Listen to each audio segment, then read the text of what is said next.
Random House Audio presents The Rising Tide, a novel of the Second World War by Jeff Shaara. Read for you by Larry Pine.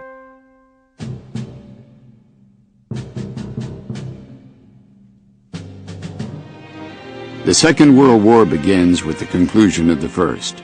On June 28, 1919, Germany is forced to sign the Treaty of Versailles, which officially ends what would come to be known as the First World War.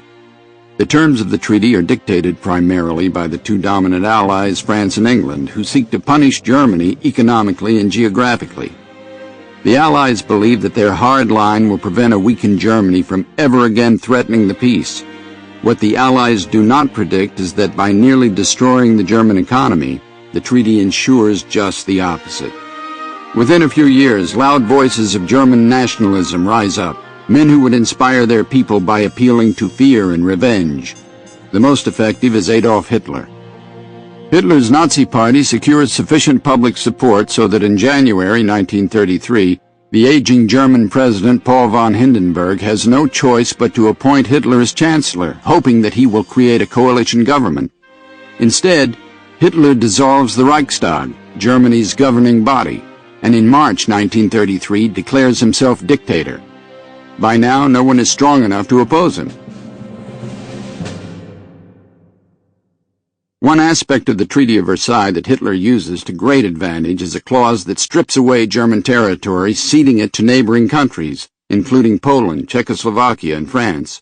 But those territories are still occupied primarily by German citizens, who welcome Hitler's calls that they should once again become part of Germany. In March 1936, German troops occupied the demilitarized zone along France's border, former German territory known as the Rhineland. The French do virtually nothing in protest. Hitler learns his first lesson about the Allies' unwillingness to enter into armed confrontation. It is a lesson he will take to heart. In 1938, Hitler annexes Austria, which falls willingly into his grasp. His next goal, which he announces with great fanfare, will be to rescue German citizens who inhabit what was a slice of Czechoslovakia, known as the Sudetenland. Finally, European governments protest. British Prime Minister Neville Chamberlain goes to Munich to meet with Hitler, and returns home triumphantly waving the documents Hitler agrees to sign. Documents that promise that if the Allies simply allow the Sudetenland to fall into German hands, Hitler will make no further territorial demands. Europe breathes a collective sigh of relief. On August 23, 1939, Hitler signs a non-aggression pact with the Soviet Union, which allows him to act without fear of Russian reprisal. His next move comes on September 1, 1939. German troops, aircraft, and tanks surge across the Polish border, sweeping away the grossly inferior Polish army. In little more than 3 weeks, Poland is crushed. Western Europe reacts with outrage, and by September 3, 1939, both Britain and France declare war on Germany. But it is a diplomatic gesture that carries no real weight. Though France possesses what is thought to be the most powerful military in Europe, the French seem unwilling to actually commit arms to a struggle against Germany. Memories of the Great War are still too vivid. In April 1940, German troops occupy Norway and Denmark. The fall of Norway is the final straw for the British people and their parliament, who have heard too much of Neville Chamberlain's continuing calls for appeasement, for peaceful diplomatic solutions to Hitler's aggressiveness. Chamberlain is swept out of power, and the new British Prime Minister is Winston Churchill. On May 10, 1940, Hitler's military attacks two neutral countries, Holland and Belgium. But to Hitler's military strategists, the primary enemy and most dangerous adversary remains France, still thought to have far superior forces in both men and arms. Any attack against the Maginot Line, the supposedly impregnable line of defense along the French-German border, would surely produce disastrous numbers of casualties. To the north of the Maginot Line are the dense thickets of the Ardennes forest, thought impassable, especially by German armor. But the Ardennes has been carefully studied by German commanders, and as German troops sweep across Holland and Belgium, an enormous force of German tanks, suddenly swarms into the forest, which proves not so impassable after all. In short days, German tanks roll across the Meuse River, bypassing the Maginot Line almost entirely. The lightning strike allows the German panzers to slice a wide gap between French and British defenses. With German tanks rolling rapidly past their flanks, the British have no choice but to retreat. As the Germans continue their pressure, nearly all of the British forces and other Allied troops are backed up against the English Channel. Their only avenue of escape is a single French seaport called Dunkirk.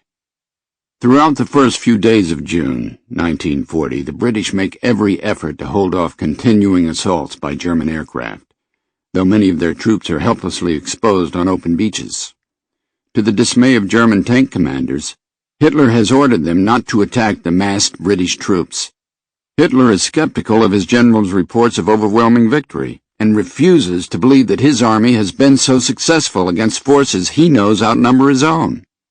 As frustrated German troops look on, 1,000 British seacraft from warships to fishing boats ferry desperate Allied soldiers away from the beach and transport them across the English Channel. Nearly 1/3 British, French, and Belgian troops are saved. With most of the British gone from the fight in Western Europe, the Germans turn their attention to the French, who are braced to defend their own country as they had done in 1914. But this time, German tactics and battlefield skills far outstrip what the French bring to the fight.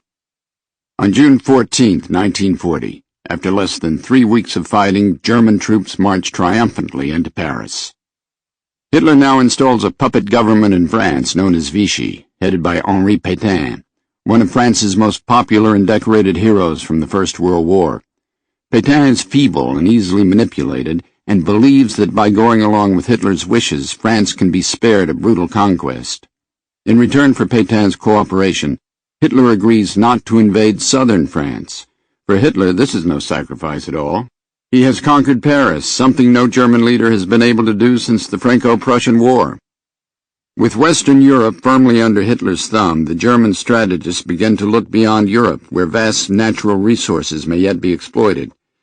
To the dismay of many professional soldiers in Hitler's command, Hitler has cultivated a friendship with bombastic Italian dictator Benito Mussolini that is formalized into an alliance in September 1938. Mussolini's ambitions have taken him to East and North Africa, and since the mid-1930s, Italian armies have attempted to subjugate lands from Tunisia to Ethiopia. But the Italian war machine does not compare to that of the Germans, and in Africa, Mussolini has dealt major setbacks by the British. Though the German strategists would much rather focus on capturing the British-held oil fields of the Middle East, Hitler agrees to supply German troops to assist Mussolini in what the Italian dictator believes is his personal destiny, to conquer Africa as part of a glorious new Roman Empire.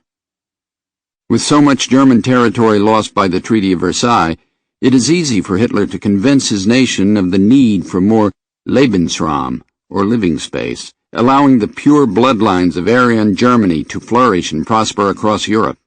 To make room for his version of the chosen people, Hitler has already begun ordering the forced relocation of sizable numbers of immigrants and Jews from their homes in Germany, Poland, Czechoslovakia, and other countries, including France. These uprooted people are being transported into enormous camps, where men, women, and children are led into gas chambers and simply exterminated. On June 22, 1941, a force totaling more than 186 German divisions, nearly 2.5 million men, crosses the frontier into Russia.